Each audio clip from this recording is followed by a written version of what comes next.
Hello வணக்கம். இன்றைக்கி நம்ம சேனலில் கோவக்காய் பொரியல் எப்படி செய்யலாம் அப்படின்னு தான் பார்க்க போகிறோம். இந்த கோவக்காயில் நிறைய நன்மைகள் இருக்குது. டயட்டில் இருக்கிறவங்க கூட இதை சாப்பிட்லாம், எடையை குறைக்கும் அப்படின்னு கூட சொல்கிறாங்க. அதே மாதிரி சர்க்கரை வியாதி இருக்கிறவங்க கூட இதை சாப்பிட்லாம், சர்க்கரை அளவை கட்டுக்குள் வைக்கும் அப்படின்னு சொல்லுவாங்க. இதை வாரத்தில் நம்ம 2 நாளாவது நம்ம உணவில் சேர்த்துக்கணும். இது ஈஸியாக செரிமானம் ஆகக்கூடியது. எப்படி செய்யலாம் அப்படின்னு பார்த்துடலாமா? அடுப்பில் வானல் சூடானதும் அதில் எண்ணெய் சூடானதும் கடுகு, உளுத்தம்பருப்பு, இது கூட ஒரு கொத்து கருவேப்பிலை, வெங்காயம் நல்லா வதங்கி வரணும். வெங்காயம் நல்லா வதங்கி வந்ததுக்கப்புறம் இது கூட ஒரு தக்காளி சேர்க்குறேன். தக்காளி நல்லா வதங்கி வந்ததுக்கப்புறம் இது கூட கட் பண்ணி வச்சுருக்கிற கோவக்காவை இந்த அளவுக்கு கட் பண்ணிக்கணும்.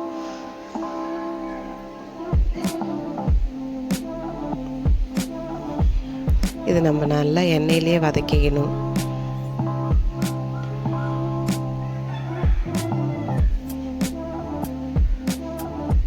நல்லா வதங்கி வந்துட்டுருக்கு பாருங்கள். கோவக்காவுக்கு தேவையான அளவுக்கு உப்பு சேர்த்துட்டு நம்ம இந்த கோவக்காய் முழுகி வர அளவுக்கு தண்ணி சேர்க்கணும். காரத்துக்கு ஏற்றா போல் மிளகாத்தூள், அவ்வளோதான் இதில் நம்ம சேர்க்க போகிற பொருள். இப்போ பாருங்கள், நல்லா கொதித்து வந்துட்டுருக்கு.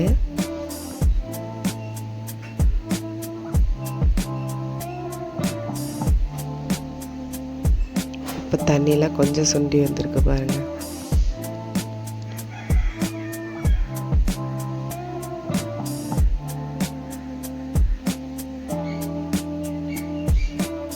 தண்ணியெலாம் நல்லா சுண்டி வந்துடுச்சு.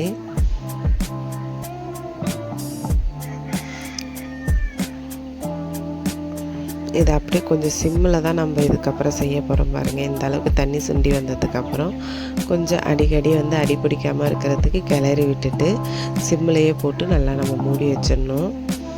மூடி வச்சுட்டு ஓப்பன் பண்ணி பார்த்தோன்னா நல்லா இந்த மாதிரி கலர் சேஞ்ச் ஆகி நல்லா வதங்கி வந்திருக்கும்.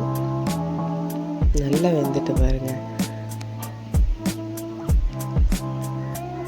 நம்ம இதை டக்குன்னு இறக்கிடக்கூடாது. தண்ணி சுண்டி வந்தோன்னா டக்குன்னு இறக்கிடக்கூடாது. ஒரு 10 நிமிஷமாக சிம்மில் வச்சு இறக்கணுன்னா இந்த மாதிரி சூப்பரான கோவக்காய் பொரியல் ரெடி ஆகிடும். இது சாப்பிட்றதுக்கு அவ்வளோ டேஸ்ட்டாக இருக்கும். சாம்பார் சாதத்து கூட சாப்பிட்றப்ப அவ்வளோ டேஸ்ட்டாக இருக்கும். ரச சாதம் எல்லாத்துக்குமே சூப்பராக இருக்கும். நீங்களும் ட்ரை பண்ணி பாருங்கள். இது உடம்புக்கு ரொம்ப நல்லது. அவ்வளோதான் ஃப்ரெண்ட்ஸ். தேங்க்யூ.